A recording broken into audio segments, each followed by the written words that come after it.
Okay, welcome back everybody. I've got another tutorial video for you today, and it'll be hopefully quicker. I don't know, they're so long, but this is a 1935, let me take this out, Remington Model 5, beautiful machine, beautiful.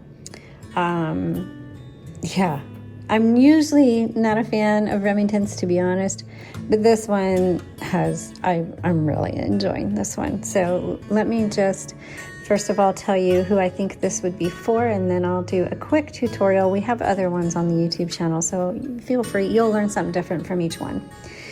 But this one is like an ultra portable. It's not super small, not the smallest portables, but it's smaller than the average portable.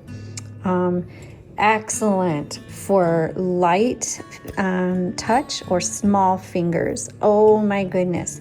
My hands fell in love with this typewriter because this has such a great bounce back. It feels like it's like pushing me along, and it's a poetry in motion. That's what I thought when I was typing on it. I'm like, this is poetry in motion. So that's what I recommend for somebody who's poets, sonnets, pensive writers, even though it has like this spring to its step, it's like it pulls out. Every typewriter has a personality. It really truly does. And so on this model, this particular one, it just feels like it's like encouraging me to keep going, to write. And those are the kinds of typewriters that I like to get on and write my deep thoughts, because one, typing is easy, and so I don't have to, it just takes, something that I have to worry about away from my mind, and it turns it into this like, oh, I want to type, I want to touch these keys, I want to keep going, and it somehow just starts to draw those thoughts out. Now, if you've never typed, you're probably like, what the heck is she talking about? But if you've typed on different typewriters, you probably know exactly what I'm talking about.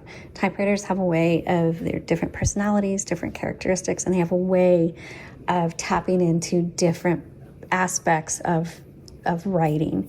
So this one I would say is excellent for those who are creative writers, poets, prose or sonnets, something, deep, but also can be light and pensive. I think it's for those who need help finding the right words for what is bubbling up inside of them. That's probably the best way to say. Okay, as far as how this works, I'm actually going to go through this super quick because I've got other tutorials. But first I want to say, if you've got one of these, there's probably a carriage lock on it. And so I wanted to show that to you, and I just had it locked. What did I do with that? There it is. Okay, there it is, it's locked. So you can't unlock it. The carriage lock is this little teeny thing right here. I'm going to lift it up. That is your carriage lock, and you just push it back to unlock it, push it forward to lock it. So now my carriage is unlocked. Here's your carriage release lever. That's also on the left side and the right side. This is your paper release. This is your return handle, and you have to push it while you're pressing it down. That's the thing about the ultra portables. The return handles are tiny, not a lot of leverage. And so that's another one reason why I usually don't recommend these ultra portables for like book writing, especially when the handles are like this, because that handle interrupts a flow.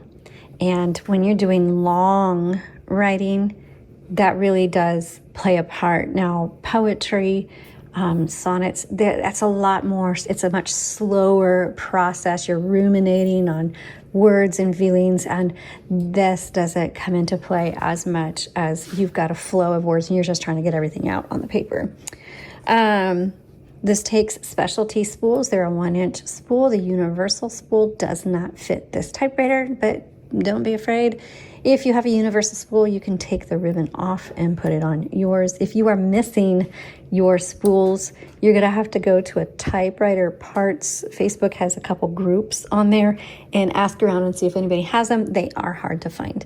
So to take them out, the spools out, you just have these little metal clips that's holding them in place, and you just fold those clips back, pull out the spool, and then you can change them out. Now the ribbon, follow my finger, it just kind of goes this direction underneath, around the side. There's a pin kind of thing that goes here. You need to go over that and then through the vibrator here. And I'll lift this up so you can see the vibrator. Okay. Hopefully that'll help you be able to thread yours.